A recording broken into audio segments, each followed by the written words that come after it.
Okay, I guess we could start. What's up, everyone? Welcome back to our episode of the Heel Hookers podcast, episode 212. We are back with an incredible, stacked out, packed out, one of the most meaningful UFC Perth cards we've seen in a long time. Always start with the bullshit. We got Tafa, bro, on the main card, brothers. When was the last time there was an Australia card without a Tafa brother on it? 2018, I'm going to guess. I'm not going to go back and research it. Or something like that. Let's go. This card fucking blows. I really can't. Like, I'm sure if you're Australian and you're gonna be there and you're just somewhere, it's like, yeah, Aussie fighter, who?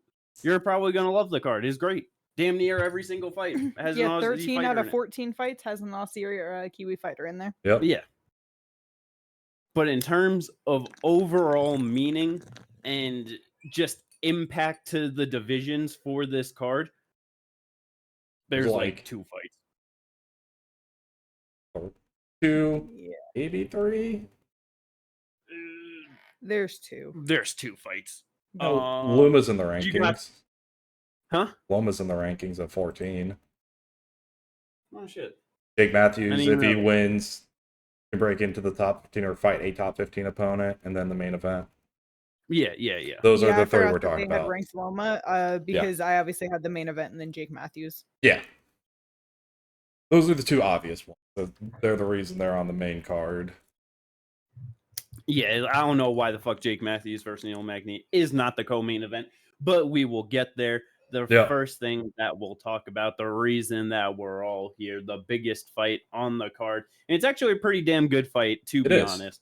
Carlos Ulberg, 8-1 in the UFC on an 8-fight win streak.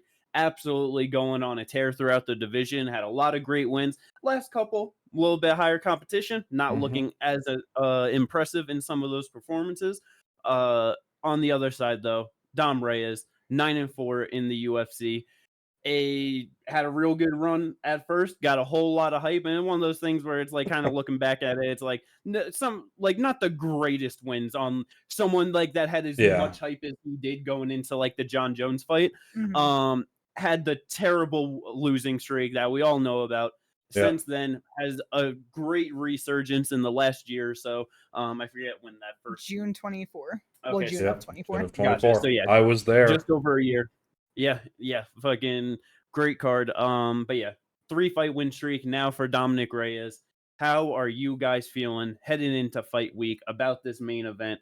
Who are you guys leaning towards? It's extremely interesting because both these guys are, in my opinion, better on the back foot than being the aggressor.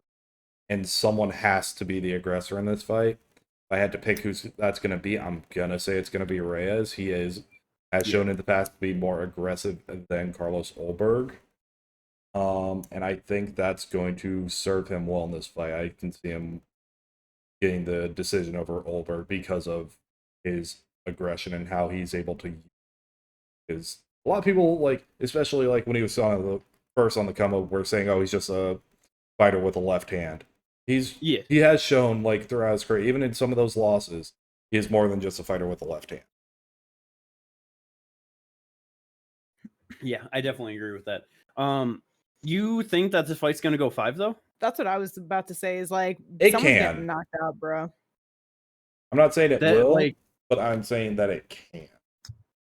Because I think that surprising, honestly. The reason I don't see this going the decision at all, honestly. The only reason I see it is because Ulberg likes to get onto his bike and likes to move and likes to get away from his opponent. So Reyes has to get in range, get his shit off while trying to cut him off from the cage, and that's just very hard to do, especially with a lot of the guys from CDK, KB.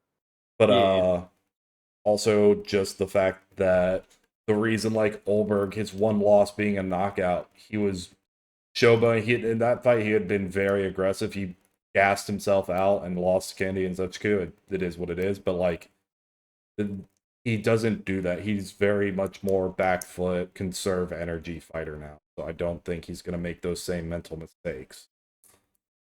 That's fair. I guess in my head, it's even if he's not doing a whole lot to like, conserve the energy. And I feel like if he fights in a way to conserve his energy, that he's able to have it to go 5 rounds. I don't know if he's going to be showing Reyes enough throughout the fight that's going to deter him enough, like keep him backed away enough. And like, I feel like Dom's going to be able to land the shots if that's the case. Like, because in my head, like, I feel like, like you said earlier, Dom is going to be the one to push forward. He's going to be the one to force the action. I feel like he's also going to believe in his cardio over 5 rounds, probably more than Ulberg, because it's like it's not like he has a whole bunch of 5-round experience, but he has gone 5 rounds before. And so I just wonder if that's going to be part of him of like, no, let me push this guy because he hasn't been there before. I have, and you know what I mean? And so it's like, and that's where it's like with that, I feel like that easily opens Dom up to get countered more and to possibly get knocked out. But that's where, I would honestly be pretty surprised if this fight went 5 rounds. No, that's fair. I get it. But yeah, it is definitely an interesting fight though. I feel like even though Ulberg is obviously 8-fight win streak is on like a much better run at the moment than Reyes, I feel like Dom still has like the better momentum heading into this fight, Yeah, probably. Because those last 2 fights with Jan and Vulcan were not the greatest showings, and it didn't do a whole lot. Yeah.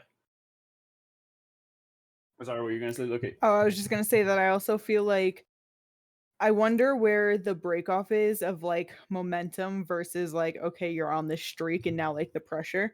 You know what I mean? Because it's like you have Dom that has made it to the highest point of at least fighting for a title. And while he lost it and then proceeded to go on a streak, this reset, like him being on a 3-fight winning streak with 3 finishes, it just feels like, like he has that momentum of like, no, I'm moving forward, as to where, like Ulberg is on an 8-fight winning streak. Like you said, his performances have like kind of, flattened out a bit since getting to higher level guys because he knocked out Alonzo Menafield after Alonzo ran himself into the fence and then decision with Vulcan Demir, decision with Jan.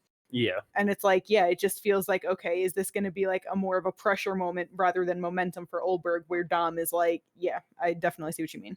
Yeah. And that's honestly just a great point with the pressure, because it's like, even with saying that, it's like, Dom has been in 5-round fights before, and just saying like, he's gotten to the title fight, and it's like, in all reality, like it's kind of, it's going to be hard across just all of UFC history to find a bigger pressure moment than being a 205-pounder fighting John Jones for that title. You know what I mean? Right. Like, it's one of those things where, obviously fucking piece of shit, but it's like, in terms of fighting it in there, one of, if not the greatest of all time, like, that is fucking hard to do. And so it's like, for Ulberg, first main event, first 5-round fight in your home territory now. You know what I mean? Like, you are the guy that this card is built around for Carlos Ulberg, like you said, 8-fight win streak. He's been fighting the better guys, but not getting the finishes now. It's like, that is a lot of pressure for him heading into probably like the biggest moment of his career, Yep. Where it's like, Dom, this is just like you said, he hit the top, had a rough fucking like run, and now he's just on the reset of like, no, I'm getting back there, and it's like the willingness and the drive with that has just been showing in the performances with like you said, getting the 3 knockouts, and it's like in the last one finishing like Nikita Krylov, like a way higher, like a way better finish than anyone that Ulberg has finished. And that's what I was also going to bring up, is that it's like, even in his 3 wins, they're better than like the last, well, other than the Anthony Smith, obviously, because that was a very circumstantial one. But it's like how he got it done, because it's like with Dustin Jacoby, he was the second person to knock him out 10 years after he had been knocked out for the first time in 2014, And then the same with Nikita being the second person to knock him out I think it was like 12 years later because I think it was like 2013 or some shit like that was the last time Nikita was knocked out. You know, Something it's like like, that, yeah. so it's not even like he's going out there and like, yeah, they're all like the Anthony Smith ones where they're old, they're getting knocked out, they're all of these things. It's like, Yeah. no, they haven't been knocked out in 10 plus years. And here Dominick Reyes comes out and just blasts them apart. Like, No, that's a really good point too. Just like forgetting about that with that of just like the extra extent of like how good those knockouts actually are, you know? right. And for Dustin and Nikita, both of them being in the first round as well. Yeah. Yeah. So yeah, and then because it's one of those things too where when this fight first got announced, it's like obviously this can be a rough fight for Reyes, but in my head, I automatically favored him because it's one of those things of Ulberg is gonna try and go out there and for his big punches trying to get the finish, he's gonna be looking for those big hooks up top. That's generally what he likes to do and his bigger shots that he likes to land. Dom's going to be looking for that straight left right down the middle. If they are both going and they're both exchanging at the same time, looking for that big shot, straight shots beat looping shots. So it's like, it's and just I was going to say, not things. for nothing, they both like the left side. So it's like Ulberg throws a left hook and he throws a faster left straight. That is making it through. Like there's no interference. Exactly. So it's, I'm definitely favoring Dom Reyes in this one. And it's just one of those things. I've just been rooting for him for a while. It's just super nice to see him getting this win streak back. And it's like, yeah, man, it's scary thinking about him in the title mix, you know, with like the real top dogs of like a possible rematch with Yuri or fighting like a Poatan or Khalil or something, you know, but it's like the further removed he gets from those losses, the better it feels because it's like he took like, you know, a year and a half off before coming back after the Ryan Spann loss. You know what I mean? As to where it's like after the John Jones loss, he was back a couple months later that year in September to fight Jan. So that was September of 2020. He's back in May of 21. And then he does take a little bit of time off, but then, you know, that was the Ryan Spann one. And I feel like at that point, you know, probably confidence, whatever, because he did talk about it, that it's just, like a lot of that deteriorated naturally. Yeah. So taking almost 2 years off and just really getting his shit together, I feel like, the further removed he gets from those knockouts, the less worried I'll be about him being gun shy or just like dropping to anything because he's like, I don't want to say scared because of like the bad connotations behind it, because, you know, like obviously fighters don't want to be scared, but just that natural like fight or flight is more so of just like, no, my body's shutting down. Like, I don't want to go through this again, you know? So. Yeah, it's very fair. To be fair, it's not like he truly believed he won the John Jones fight. Like, that's why he went to the Jan Blachowicz fight. So, like, no, this is my fight. I am the champion. This, you know, and so it wasn't really until after that happened that the confidence started to waver. Oh, yeah. No, yeah. And then shit, even with the Yuri one, it's like knocking Yuri out. He falls on, like with the up kick, he falls on top of you and immediately recovers and then fucking finishes you when you stand back up. It's like, it's just crazy. Yuri admitting like, oh yeah, I was out. Like, to be fair, he was also getting battered in that fight. I remember how bloody he was. Yeah, man. Like those 3 losses, like those were all very rough losses to take. I remember seeing from the Jan's body kicks, all the bruising and welts on the side of him. It was literally like 3 body kicks and the side of him was fucking ripped. It was insane how fast it was just so rough, man. But and it just, to your point, it's like now heading into this fight with coming up this weekend, it's like we're almost 3 years removed since his last loss, you know what I mean? So it's like he's gotten a lot of time since, you know, like just getting knocked out. He's gotten his, you know, his wins underneath him, gotten the confidence back, and I feel like he's in a very good spot to head into a potential number 1 contenders fight with Carlos Ulberg this weekend. Yeah. On the flip side for like Ulberg though, because with Dom, I feel like if he gets the win, I'm not entirely sure if he gets a title fight, you know? But with Ulberg, if he goes out there and gets the win, I feel like it should be pretty guaranteed that he gets the title fight. 9 wins in a row, big fight like this, main event. I think, like, yes, that definitely is one of the biggest factors. The other factor is Magmud and Poatan are fighting again.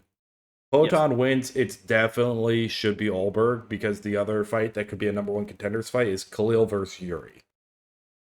if either of them win, it would be another rematch. I'd rather they would in Yuri's case. Yes. So they would rather go with the guy who has not fought him yet. Yeah, that's what I was gonna say, is that it's like if Dom wins, he did just it would be beating number 3. That puts him on a 4-fight winning streak, assuming a 4-fight finish streak as well.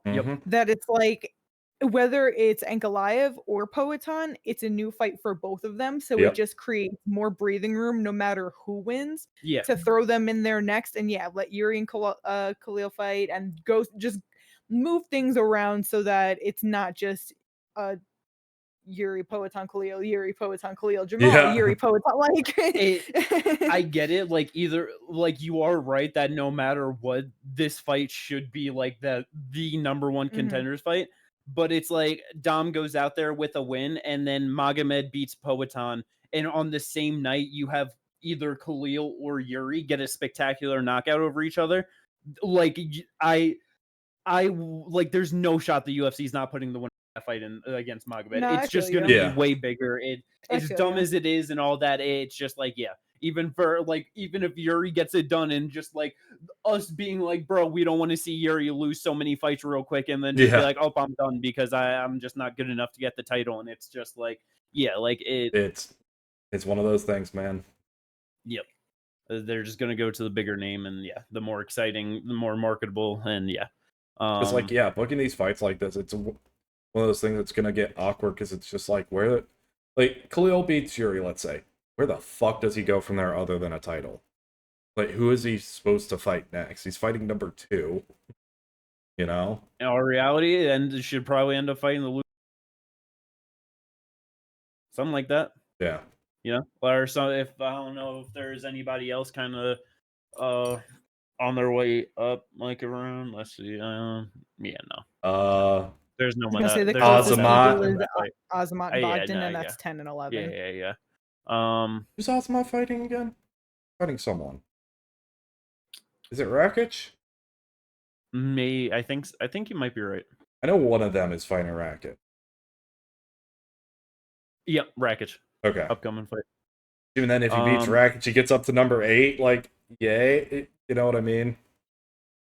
I mean, because obviously, like, Reyes is at 7, so it's like, depending on how some of that stuff plays out, like a big win over Rakic, he could easily end up ranked like around number 6, and then it's like that's something that could end up being possible for sure. If they're looking to slide the winner of this fight in, Khalil might end up fighting Azamat. Honestly, like, that'd be a fun fight, actually.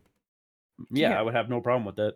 And that's where it's one of those things where I get your point of like, oh, you it's just number hard. 2 and you're on a 2-fight win streak, literally 2 former champions. It's like, you deserve a title fight, and it's like, yeah, bro, you're not wrong, but it's also like just with the division and how things are, it's like he did kind of get boosted up there real fast and hasn't fought a lot of guys in the division, so it's like, let's let him fight in Azamat. If he wins, now that's a 3-fight winning streak since his last loss, and now, you know what I mean? It just like you said earlier, just let the divisions breathe more. You don't have to continuously go to the same people, hold shit up for no reason, ruin people's careers, like, you know what I mean? It's just yeah.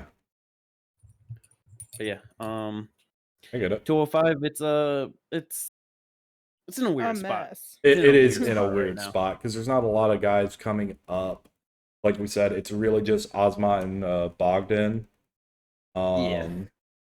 Because Jean Yang Johnny is Walker on the comeback, man. He's not going anywhere. Johnny Walker, but like, let's just get hit. Who the fuck does he fight next? I don't know. But because that's where it's just like, because it's not like the division, I wouldn't say is bad right now, It's not bad. It's been in so many worse spots. But it's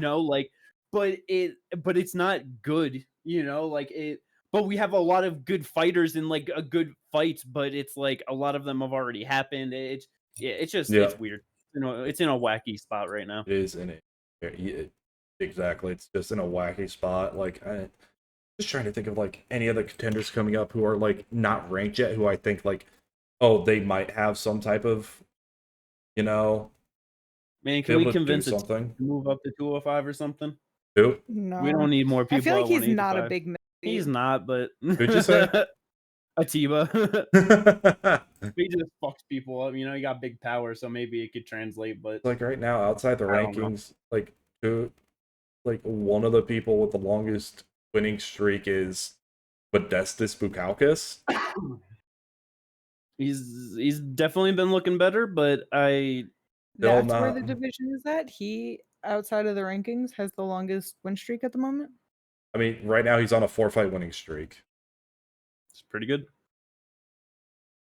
Yeah, I know. I'm not like talking shit about him, but that's the state of the division, though. This is where we are. Alvo Sterling on a 2-fight winning streak.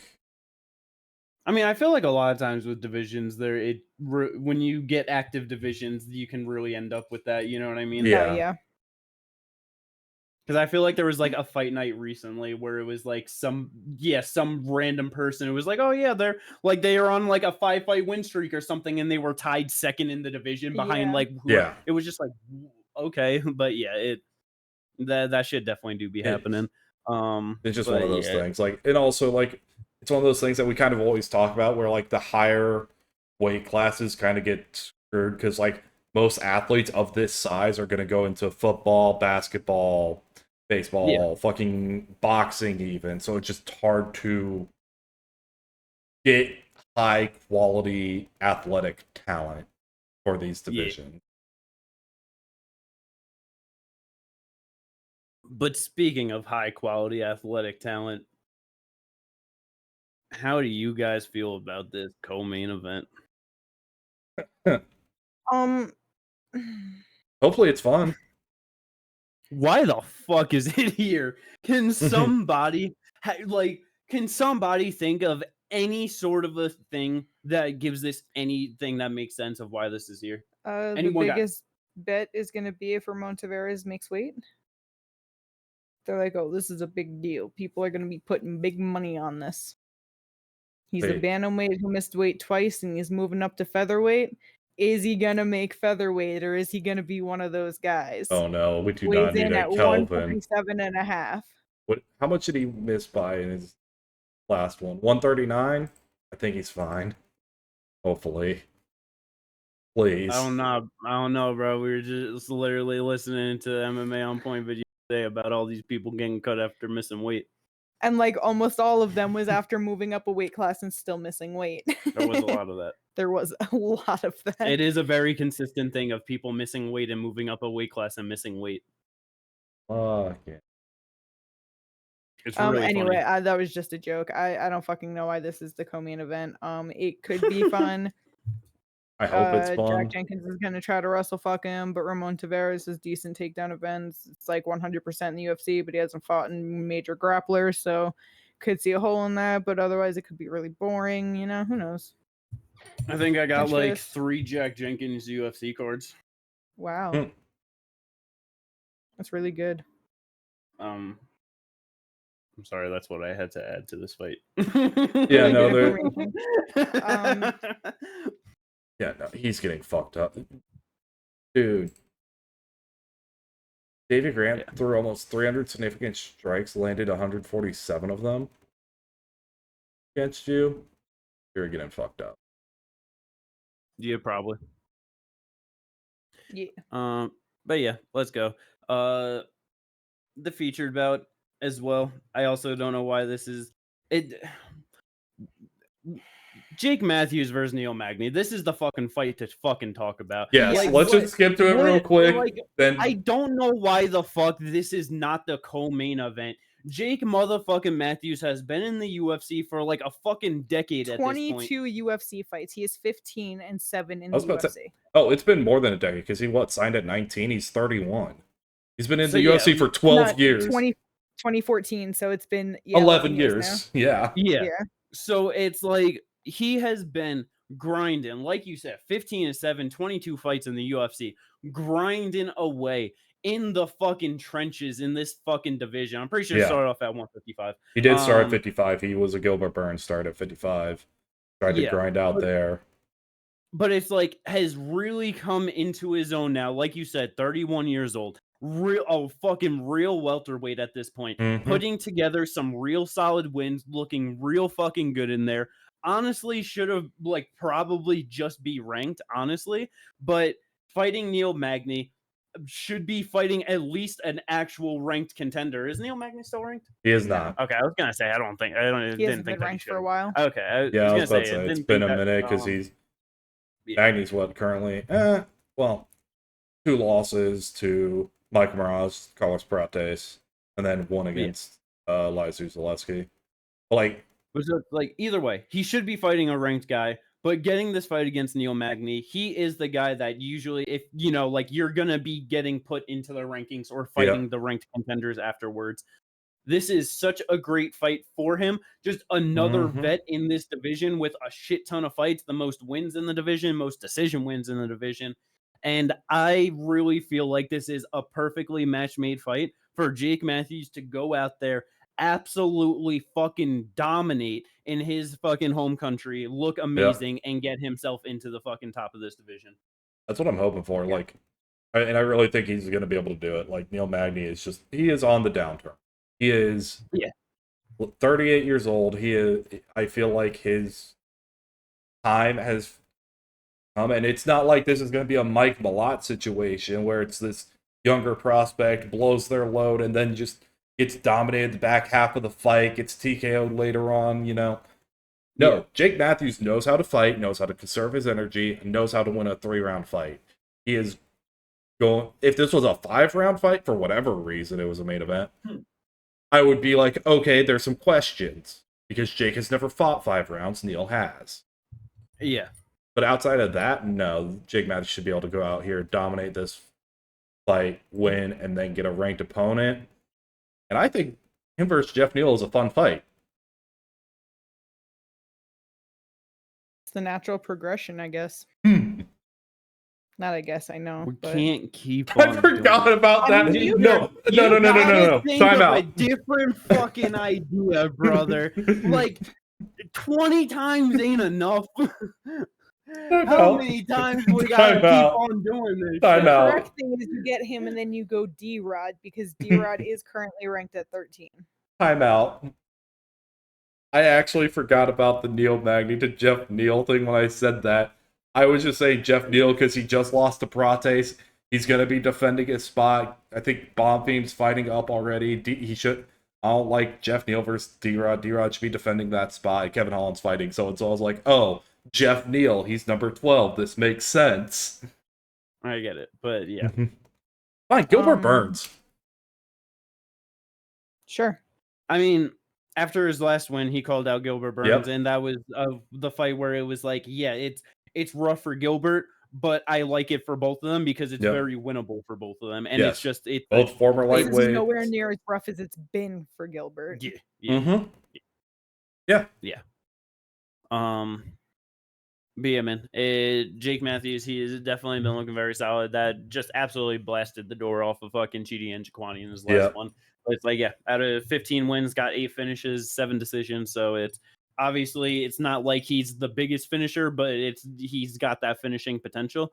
And I feel like he probably goes out there and gets the finish over Neil Magny. I wouldn't be surprised if it was a knockout. I wouldn't be surprised if it was a sub. But I definitely feel like in under 2 rounds, he has the ability to end this fight. Yeah. I know. And like in the past 5 years, because a lot of people are like, just like don't remember things, so they just remember the bad losses. Like the only losses in the past 5 years are to Michael Morales, which is fine. Like, and it was a decision because Michael Morales has been finishing everyone else he's been fighting in the division so far. Sean Brady, back when he was undefeated. And the only one that's kind of meh is Matthew Summelsberger back in 2022. Yeah, that was a little bit of a one. That was, I definitely remember being like, what the fuck, man, you should have won that fight. But it was just, you get to scrap him sometimes, and he got 3 takedowns. He knocked him down in every single round. Like, hard to win that fight, But yeah, it, like I said, has not been taking bad losses. He just been looking good. Very confident Jake Matthews pulls out with the win in this one. Well, let's go. And then it's like, yeah, after like you said, D-Rod next, that would be a great one. Goes to Jeff Neal, you know, like it's any of those three are really good. Like, yeah, 3. Gilbert. Oh, Gilbert. Yeah, D-Rod, Jeff, Gilbert. They're all right in a row. Yep. Yeah. So yeah, just get this man into the rankings. Let's go. Yeah. But yeah, this fucking main card, man. Tom Nolan's on against Charlie Campbell. Charlie filling in on short notice for, was it Evan Elder? Yep. Charlie Campbell 2-0. Cool. Right. Yep. 3-1 for Tom Nolan. It should be a fun fight. It's a 155 scrap. Yep. Charlie's been in fun fights. Tom's been in fun fights. Yep. You just can't pull back the hoots to the last one with his was it Alex Reyes? Or was that the last one or the one before? It was the one before, I'm pretty sure. I think it was the one before because it was Slava right before that. Yeah, because even wasn't that one like a very timid fight? Yeah, it was expecting. Yes. Yeah. It's like I have way less excitement about this fight because of that. Yeah, I get it. It's weirdly enough, both their not the last fight, but the fight before their last one was both against Alex Reyes. Nice. Yeah, so it's, you know, hopefully we get a fun one. That one, like you said, 155. I just know Charlie likes to get into scraps, so he does, but he's 30 years old and fights once a year, so I don't necessarily care. You know? No, I get that, but I'm just saying, like, hopefully this is a fun fight because he's gonna try and make it a scrap. Oh, no, and Alex Reyes wasn't his last fight. He went to a UD with Trevor fucking Peak. I said not the last one, the one before. Both of them fought someone else, but like the fight before that, they both fought out. I see. Yeah. So yeah, hopefully we get some fun out of that one between some fucking top 60 lightweights, you know. How about Louie Sutherland and Justin Tafa, our regularly scheduled Tafa bro fight on the main card for Aussie Fight Night? It's stupid. Please stop. We don't need it. There's no way that these guys are big enough names to fucking allow this shit to continue on. I don't believe it. I just don't. Yeah. That's my take. Yeah. Louie Sutherland by knockout? Honestly, probably. Let's go. Why do you think that? Because Junior Tafa isn't good. I mean, Justin Tafa isn't good. True. He's been knocked out a couple times. He was knocked out earlier this year. True. Louie Sutherland has never been knocked out. Very nice. And 8 of his 10 wins are by knockout. So I'm just gonna take that math and hopefully it adds up to a round 1 knockout. I like those odds. I'm just hoping for a round 1 knockout. The only reason I hope Sutherland wins is heavyweight needs someone. Tafa's not that guy. So maybe this guy can be one of the guys. Yeah. He could be. No. I was about to say he's 4-5 right now. He's got a lot he would need to do. It was a joke. Let's go. That is this incredibly stacked out, packed out main card from UFC Perth. Yeah. And you know that if we got a main card looking like that, you know the prelims are just as fire. Sure. How about you, Hemi, was what you want to talk about for the prelims, Gingy? How about that, you know? What you got? What you got on deck that you're so hyped up about for this? Not so much I'm hyped up for it. I'm just wondering why we're doing this. Andre Petroski versus Cam Rowston. Why are we having someone who is 8-3 in the UFC fighting someone who has made their UFC debut? No, Ginger, I'm sorry, but is this a real question? Like, Andre sucks, bro. I don't care if his record is 8-3.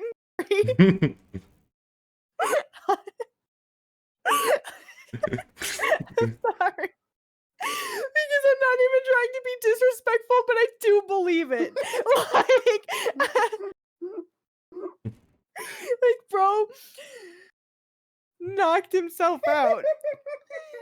Trying to take somebody down. He literally ran his head into somebody's hip, bro. And like, yeah, and that's and then went on a 3-fight winning streak. Classic Gray Maynard shit where you're like, I'm gonna slam you. Ah, fuck! I slammed my head into the mat. Like, the dumbest impact to ever, like... I also just think that a lot of times when I watch him, he just seems really unimpressive. He just seems like he just doesn't go for it. He's so willing to have a boring fight and lose a decision and sometimes do enough if the guy sucks enough. But it's like his last loss, he lost to Edmund Shabazian in a decision. I'm sorry, but fighting a debuting guy, I never even thought twice about that. So that's why I had that reaction of just laughing because like it just made sense to me. Hey, Cam Rowston, 3 inches taller, 2-inch reach advantage, battle giraffe, you know? Oh yeah, that's that guy. He got pulled off a Contender Series to be here. Yeah, after losing to Torres Finney in Contender Series. Awesome. It's not like he's that good either. I knew there was something. Listen. Just because he lost to Torres Finney in Contender Series, may I mention the GOAT of Contender Series, may I add. Rue, would he go 3-0? Yeah. You could still beat Andre Petroski. Like, what are we talking about? I don't think that eliminates you from being able to beat that man at all. Like, if Andre wins, I'm not going to be surprised. No, like, Andre, like, to Ginger's point, like, Andre probably should win. But because of the way that Andre fights, and because of the way he'll shit the bed or just not do enough, or like you said, just kind of exist within the fight, but that's really it. He could easily lose this, and I also won't be surprised, which is why I'm just not shocked about him fighting a debuting guy. No, yeah, like the battle giraffe is plus 120 dog is fucking that's near crazy. Even. Like, yeah, it should be way minus 145. Slight favorite for Andre Petroski. Yeah, battle giraffe's gonna get it done. Yeah. I'm rooting for him for sure. You ain't catching me rooting for fucking Andre Petroski. I ain't mixed, you know what I mean? Go Birds. I ain't no fucking Philly street trash. Like, come on now, what the fuck? Yeah, you're New York street trash. Is crazy. Huh? Yeah, and it's slightly better, I guess. It's more Strong fun. Island? Ew. Oh, it's always so funny. Yeah. Prelims though. Kate? What you want to talk about? I am actually excited about this fight, but also like I guess not. I don't know how. Okay. Yeah. Loma Lookbonnmee and Alexia Thainara, because I am a big fan of Loma. Yeah, dog. I do really enjoy watching her fight. Only Thai fighter in the UFC? Yes, that and like just like the very traditional Thai stance that she has and the way she fights. I just love watching it. Commitment to the fucking bit. You know what I mean? Yeah, dog. So like it's just I like her. Yeah. And I'm scared for her in this fight because one, she is just like she's 3 inches shorter with what is this? Oh my fucking god, a 6.5-inch reach disadvantage. Solid. And Alexia, like the way she goes out there is just very aggressive. She is super grapple heavy. She is just looking to like take you down, land some ground and pound, and just sub you out of there as quick as she can. You know. Yep. So and like her grappling is good. It's like Loma, she has decent takedown defense and stuff, and she's definitely worked on it, but I'm just not sure how she's really going to hold up against someone that's so much bigger than her, and their thing is their grappling. You know what I mean? Yeah. So it sucks because Loma might be taking a loss here. She's 7-2 in the UFC, so very solid record. I want to see her keep winning. She finally got ranked, and I'm just like, damn, we might, she might lose her ranking here. No, I definitely get it, because it's like I feel like the grappling and like the pressure is probably going to be too much for her. Like she has a 73% takedown defense. Like that's good. Yeah. But that's where it's like I do feel like if she is able to do good enough defending, obviously it's not like you gotta defend all the takedowns. You don't have to fucking spend 0 seconds on your back or whatever. You know what I mean? But it's like if she can get enough meaningful time on the feet to work throughout the rounds, I do think that the aggressiveness of Alexia, it could play against her. And could very easily play into, like you said, that very traditional Thai style of Loma, where she's just going to get a lot of good kicks off, a lot of good combos with the hands off, and just land some really good solid shots. And it, like you said, of just being much smaller, definitely going to struggle with that more. But probably going to be a very hard fight. Like you said, Alexia Thainara probably does walk away with the win, but I believe in our girl to be able to go out there and fight a fight that she's able to get it done. No, yeah, for sure. And I mean, the thing is that like as much as I love Loma, I don't think it's bad though for Alexia to get the win because it's like, Alexia, how old is she? 27. I thought that she was younger. Or like, you know, that she was like, like in her 20s. So it's like she's just 27 years old and she's exciting. And she fights at 115. And it's like we need exciting people to stick around for 115, you know, and just like help bring some life to that division. So it's not like it's a bad thing, but just being a fan of Loma, I'm like, damn. No, yeah. But she could get it done. She's definitely solid enough. Yeah. But so that's the one fight I'm excited for. I get it. Yeah, it's like, you know, Navajo Sterling versus Adolfo Blotto is the headliner of the prelims. You know, Navajo just another CKB guy. I don't really have too much expectations out of that, but I'm sure it could end up being fun, and I'm sure there's probably some people that are excited for that. Oban Elliott was looking real nice, and then took a pretty bad loss in the last one. I forget who that was too. Did he? Xiao Ko. So yeah, that because I'm pretty sure he just very thoroughly got beat up in that one. So he's back against Jonathan Mikulev. See what he could do. Hopefully he's able to bounce back. They ranked Luana Carolina at 125, and now she's fighting at 135, fighting a debuting fighter. Very nice. Michelle Montague, she's 6-0. All of her wins come by rear naked choke. Fuck yeah! All right, let's go. Rear naked choke. Her? Yeah, 1-0 in Bellator, 4-0 in PFL. Oh fuck yeah, that's great experience. Challenger Series playoffs and stuff like that, but either way, yeah. Sweet. And then Josias Musasa is back. I was pretty hyped on him. He just looked real good, but his last one was a little bit rough. Missed weight, lost to Carlos Vera. You know, as things, you lost a 50-50 guy. I know he's on the older side, but I ain't gonna hold that against him too much. I want to see how he looks and see if he can. No, yeah, for sure. Because I remember when he fought in Contender Series, it was like he definitely has like the basics of being a good fighter. He just needs to tighten up and probably find himself just a good gym that can really hone together all of his skills.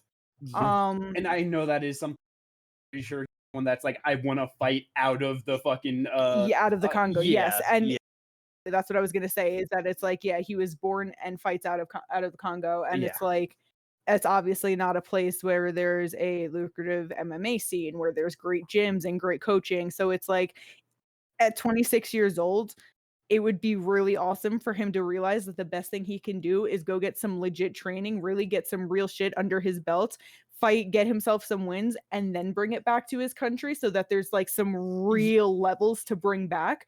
You know what I mean? I totally understand what he's doing and respect it, but it's like if you could build a base and then bring that base there, that is so much better than trying to build your base out of nothing, you know? No, yeah. And because like you said, it's so fucking respectable to just be like, no, I want to do this to show the people in my country that obviously is just very rough fucking shit, you know, that it's like, no, we can do this from here. We don't have to do, but it's like, you made it to the UFC. Like, I don't know if like the exact goal was like, oh, UFC champion out of Congo, you know what I mean? But it's like, you made it to the UFC. That like, even if that wasn't the exact goal, that is such a big motherfucking thing to accomplish. You know what I mean? To be undefeated as well, like getting into the UFC.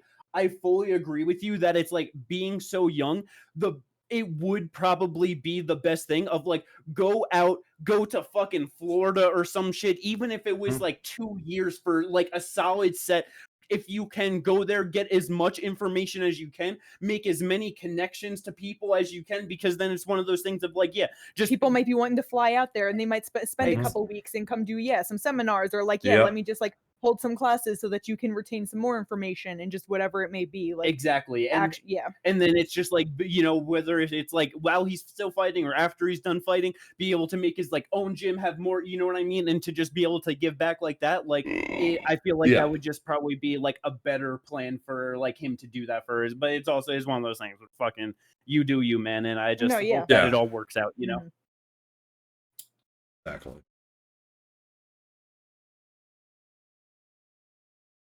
But yeah, let's go. But yeah, other than that, that's really about it. I was about to say, I'm pretty sure you mentioned all the fights. Yeah, Jimmy Malarkey's back, so I'm gonna be rooting for him. Yeah, but that's about it. I mean, he's fighting someone who's 0-3. I hope he wins. He should. He definitely should be able to, but it's Jamie Malarkey, Yeah, it's one of those things. But let's go. Hopefully, we get some good fun fights out of this card. On to some of the fight. Oh yeah, because I didn't even think anything. Draft. I know I got. You cut out a lot there. Did I? Yes. I have Dom Reyes on the draft. I don't know if there is anyone else that I have Ulberg. That's right. Oh shit. Nice. Easy money then. Let's go. Yeah. Those should be the only people on the draft. I believe so. Yeah. Not enough ranked people or anything. Those are the only two ranked fighters really. Let's go. Been honorable mention. Most of yours were PFL or one. Yeah. And none of mine. This card either, so.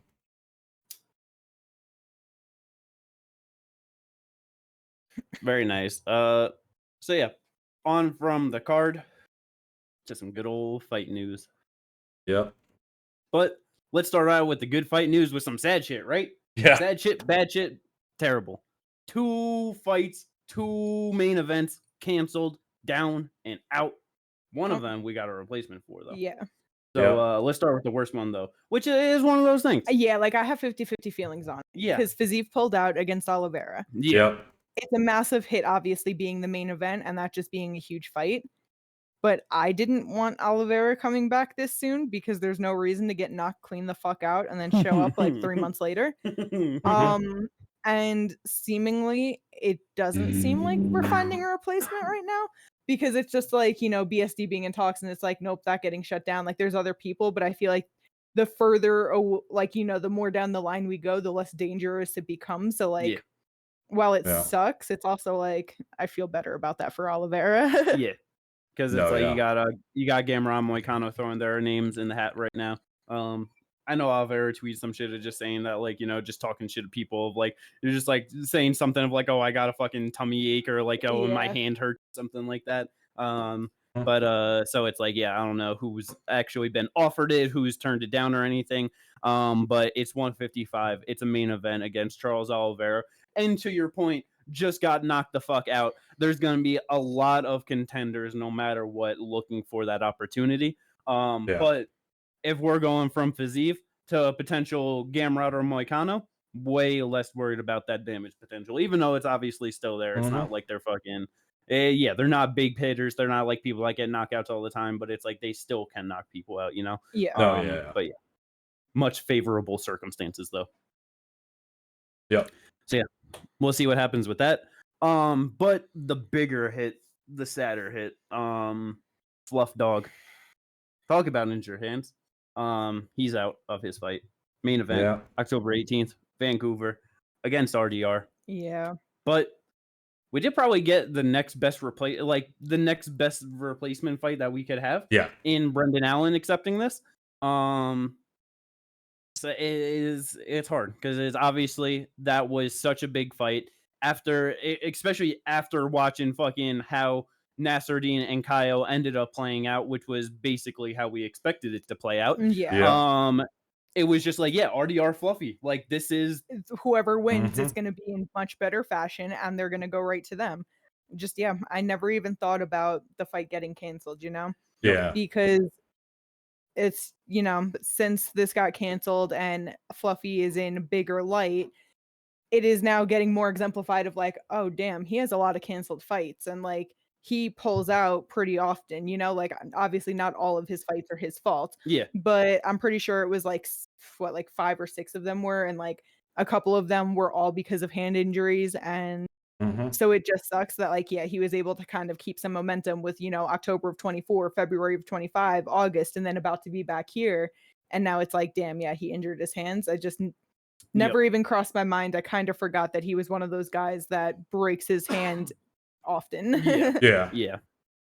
Me and Jimmy were going through it, and it's like, damn, how is there people from 45 to 85 with just, not pillow hands in the sense that they can't punch, but they break them. It's actually a very common injury. Some of the guys are breaking. It's just a lot. It's probably like most of the guys, when they do break their hand, it's like they just didn't have a fight book, so no one's gonna fucking know about it. Oh, yeah. No, yeah, but I just mean the consistency with Arnold Allen, Dan Hooker, Wonder Boy, and Fluffy, No, all ranked guys or previously ranked and just... Yeah. To be fair, with, like, Wonder Boy, it didn't start happening until way later in his career, if I remember correctly. Or, like, later in his career. I know that at least, like, at this point, it's been, like, at least, like, 5 years or something. That okay, and he's, what, 40? Well, yeah, but I mean... So when he turned... So, like, around the age of 35, when most people start decline anyway, Yeah. Anyway, Brendan Allen. Yep. Like you said, definitely the best second replacement. Yeah. And for me, it's because of the grappling. Yeah. Yes. RDR's bread and butter is his grappling. But in his 4 fights in the UFC, he has looked impressive in one of them. And that was in Kevin Holland fight. He went life and death with GM3, which I was always the first one to defend him, so I'm really not using it against him, but it's still there because it's like, first time making 185 in a long time, whatever. But then it's like, didn't grapple at all with Bo Nickel, and it's not like it looked good or was like this huge advantage over Whitaker. You know what I mean? Mm-hmm. So it's like we kind of don't know where his grappling actually sits at the high level of 185. And Fluffy would have obviously been the better option of like seeing how things go. But like you said, Allen is definitely the next best replacement for that. Yeah. 100%. Yeah. Definitely interested to see how the grappling plays out in that one. But that's going to be such a fucking dogfight, man. Yeah. That's going to be such a scrap. Like, Real, the way he just stood up and fought with Vittori, like maybe he'll that was gonna be the other part, is like, it's not just the grappling. Brendan Allen has that dog like Hernandez has that dog too, so it's not like it going from someone who's like, oh yeah, this grappler with that dog in him, to someone else. It's like, no, it's going to kind of someone in a similar mold but doesn't have that pressure, that same type of pressure. Yeah. It's... And he'll get way sloppier. Oh, yeah. Yeah. Oh, man. I can't wait. If this fight sees rounds 4 and 5, it's going to be awesome. Just sloppy war fun, This is going to be great. Maybe. I was about to say, I mean, it's been 4 years since the last time Brendan Allen got finished. This is gonna be awesome. I can't wait for that fight. So yeah, same date and everything. Main event. Yeah. We'll see how that one plays out. We got a couple fights announced for MSG UFC 322. GM3, my boy, taking on Philly's own Kyle Daukaus. How you guys feel about this slop fest? I'm hoping GM3 wins. Yeah. I'm not the biggest Kyle Daukaus fan, but if Kyle Daukaus does win, I wouldn't be too shocked. Yeah. Yeah, I don't know. I feel like Daukaus has kind of put his shit together as to where GM3 is on a clear decline with his last fight, him getting knocked out in the first round by Michelle Olazashuk. That I'm just like, Kyle Daukaus might be able to go out there and get himself a knockout over GM3.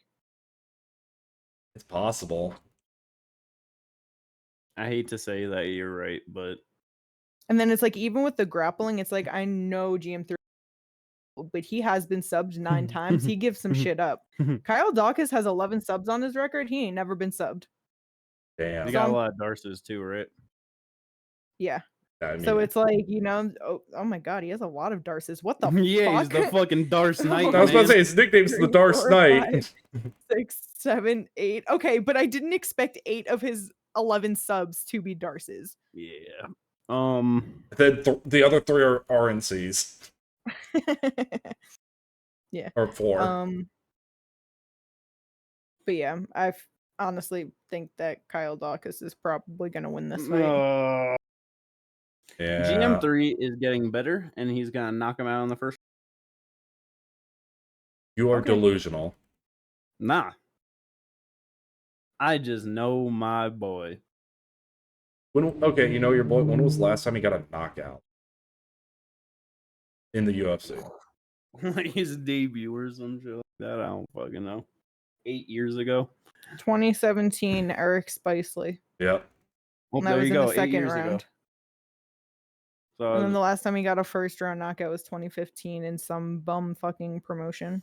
yeah, yeah, you're right. I just said should be a fun fight as long as it lasts though. Yeah. Bone Knuckle taking on Adolfo Vieira, MSG. This is a fight I want to see Bo Nickel on. Yeah, my boy's about to get it done. He's gonna go out there and sub Bo Nickel first round. I actually I don't know. He's gonna pull guard. He could. And then he's gonna sub him with a triangle. But do you think this is the type of fight? All of his fucking sub wins are essentially arm triangle chokes. How's he gonna pull guard and make that work? He'll hit an arm triangle from the bottom. Okay, that'd be cool. Oh no. I like this fight for Bo Nickel because, like, what I was saying is Vieira does not have good takedowns. Mm-hmm. Bo Nickel should be able to defend that. And then on the feet, honestly, I feel like that's a toss-up, and I feel like Bo Nickel just might have more power.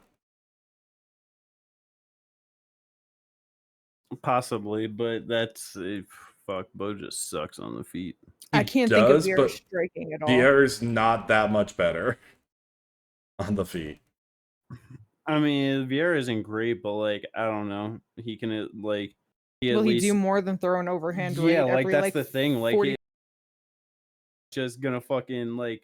I don't know. I feel like it's definitely more fluid, just fundamental striking than it might be, what Bo Nickel has.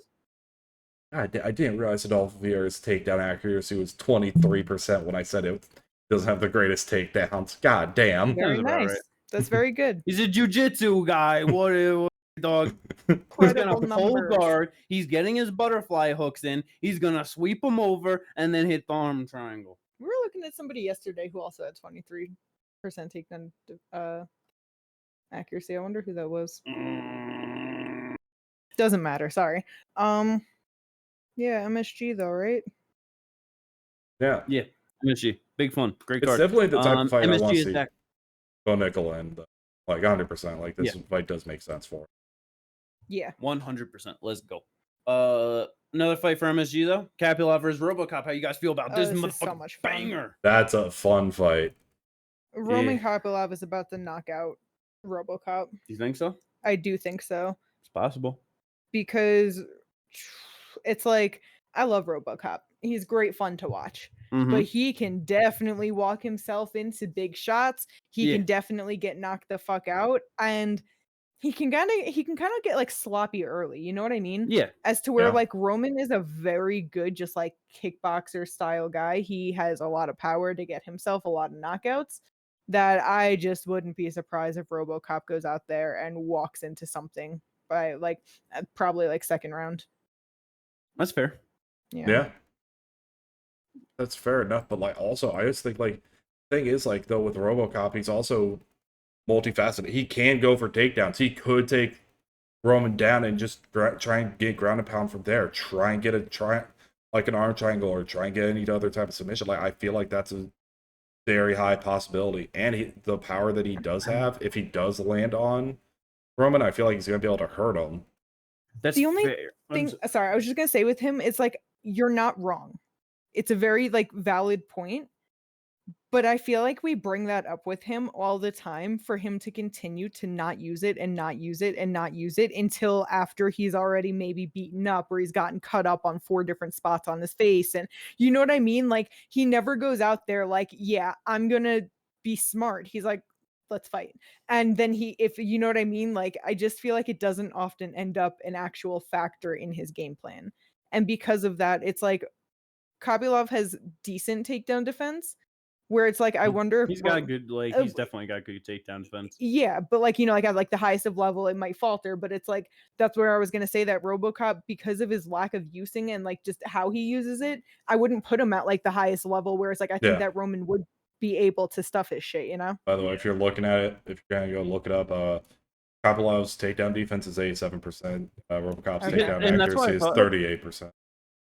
Because then it was... that's what I thought, that like it was really good, like great on the takedowns, but I just wasn't sure, so that's why I like to say decent, to keep it just neutral, That's why I was just like, because thinking of the Fluffy fight, I was like, I'm pretty sure it wasn't until like he started to get like Roman tired where he got takedowns. Right. 1 of 11 takedowns for Fluffy in round 1. Like he got 9% of it, and then 2 for 3 round 2. But like, but overall went 3 of 14. It's like, like he's got fucking, and that's where it's just like, to your point, where it's like, RoboCop, it's like he will grab takedowns, like he does go for it, but like you said, it's not like this very committed part of his game that it's like, I don't think he's gonna have a great shot at taking Roman down. Like I feel like he's gonna struggle there, and it's like, One other thing that also to bring up, do you think, like, because even though this is on the prelims, right? And it's gonna be on the prelims, this is still on MSG on a huge card. Do you think those nerfs potentially also get to Kapilov? I'm sorry, what was that? Just like MSG nerves getting to Kapilov. Because he's on a big card, he's... Possible. Because that's been something that he has talked about before. He talked about before the Paulo Costa fight and all that. And also, so it's just like, there are multiple things that could be in play here. So it's all going to depend on the night, in all honesty. I think, like, how Roman feels walking... I will know how I feel about who's actually going to win the fight when I see Roman walk out. That's fair.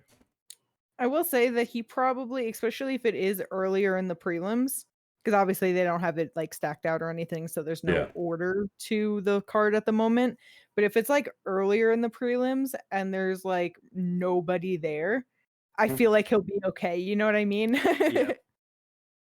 No, it just all kind of depends, because like the way I'm looking at the card at the moment, with what the prelims are right now, the featured bout should be Bo Nickel, Rodolfo Vieira. That should probably top the prelim. Just based off name value, all that, like you could probably make that make sense. And then it probably would be Roman and RoboCop right after that, right before that. We'll see how it all plays out, but that is definitely a very big, like, something that could end up being a very big factor in that fight for sure. Let's go. Last couple, Cesar Almeida taking on younger brother to Michel Olejniczuk, December 13th Apex card. How you guys feel about that one? That'll probably be a fun fight. Hopefully it's a fun fight. Hopefully Olejniczuk can pull it out, because Almeida has fucking dynamite in those hands, man.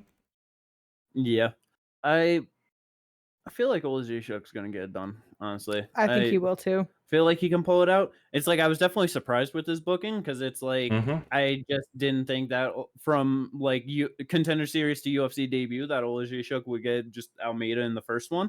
Definitely feel like it's kind of a big step up. But I feel like he can get it. Looking at like Cesar's record, kind of even solidifies more in my head what I was saying to you, because it's like, I feel like they signed him, and it was like the potential like background storyline of kickboxing, and you had fights with Poatan and blah blah whatever, and then it's like he had his first fight with Dylan Budka, and if I remember that correctly, Dylan spent the first round holding him against the cage, trying to take him down. He couldn't really successfully do that, but he absolutely gassed himself out, and then in the second round, Cesar got him out of there. Then he loses the decision to Roman. It was a split. Beats Ihor Potieria in a decision.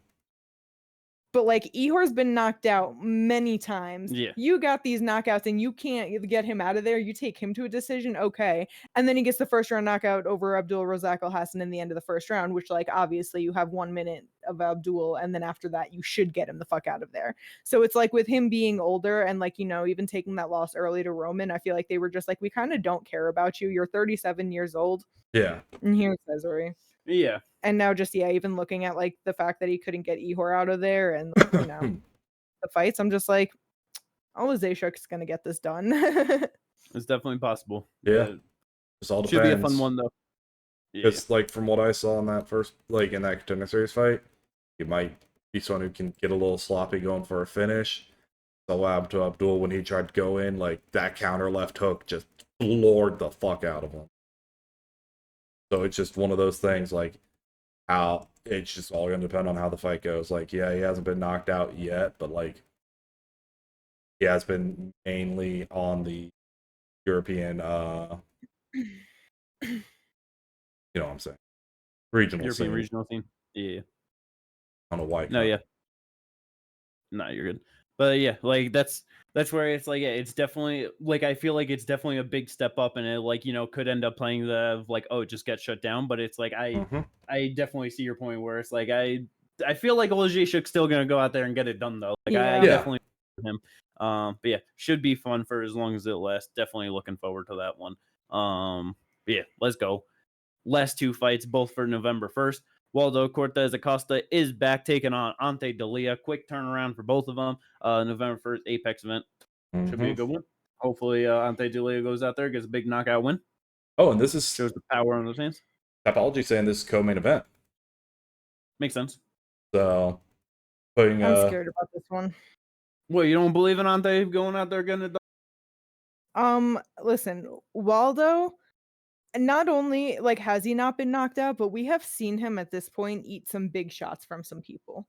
He has definitely got a chin on him, and he also has like decent cardio for not just decent, but like solid cardio for a heavyweight. Yeah, that I just hope that Ante, if he can't get him out of there, because like I said, Waldo is definitely tough as shit. I hope that he can keep it up to win at least 2 of the 3 rounds, you know what I mean? Yeah. I get it. I get that. I do feel like it'll be hard for him to get a knockout, but I do feel like that he should be, like, he can definitely win a decision. Because, like, I know he's got decisions, and, like, you know, I know he can do that, but you know what I mean? I'm just like, I hope he can keep that going against Waldo is all. And in all honesty, like, I get what you're saying, but, like, a lot of the fighters he's fought, like, especially even in the, like, the last one, like, Sergey Pavlovich did hit him with some heavy shots, but, like, Sergey was one and done, essentially, when he was throwing. That's not what Ante Delia does. Ante Delia is going to be throwing 2, 3, 4 strikes at a time, putting pressure onto Waldo. And I feel like that's when he can find, potentially, the finish. If he gets hurt, then he gets enough. Then he has to deal with this pressure, gets hit 1, 2 times, goes down, ground a pound, it's over. You know what I mean? Like, I feel like that's a very live thing to happen, even though he's never been knocked out before. No, yeah. Because it's like, yeah, like with Waldo just having like the good cardio, and like he does very good with moving, and like moving with a lot of the shots, you know what I mean? So it's like, yeah, to your point, like you're definitely gonna have to throw in combo and just like really catch them dead to rights, you know, to probably try and land that. Which yeah, it can definitely be hard for Ante Delia to do, but yeah, hopefully he's able to go out there and get it done. But it could be fun. Yes, I'm definitely excited for it though. But the main event too, that November 1st card. I was kind of surprised in this, honestly. Yeah, me too. Yeah. Sorry. No, go. What were you gonna say? Well, because it's like, yeah, we have Steve Garcia versus David Onama. And while it's like, yeah, Steve Garcia is 33, David Onama's 31, it's not like they're young guys up and coming. But they're both on the rise through the rankings. David Onama on a 4-fight winning streak. Steve Garcia on a 1, 2, 3, 4, 5, 6, 6-fight winning streak. They're ranked one after another at 12 and 13. Yeah. There's plenty of people where you can kind of like make fights elsewhere. I know obviously you have to get them to agree, and like timelines have to work out. Yep. But it just feels strange that like you're going to these two number 12s and 13s instead of moving them up as they should be. Like, I get it. It's so like right now it's just a little awkward because Pitbull was already booked, and then that fell through. He wants to fight in Rio. John Silva literally just fought. Yusuf Zalal, Josh Emmett are fighting next week. Then you're going all the way up to Brian Ortega, who wants to move up to 55 and has been struggling to fight at 45. Yeah. And then Arnold Allen, Aljamain, Lerone, like it's like you gotta get those guys to agree, and some of those guys should be fighting up.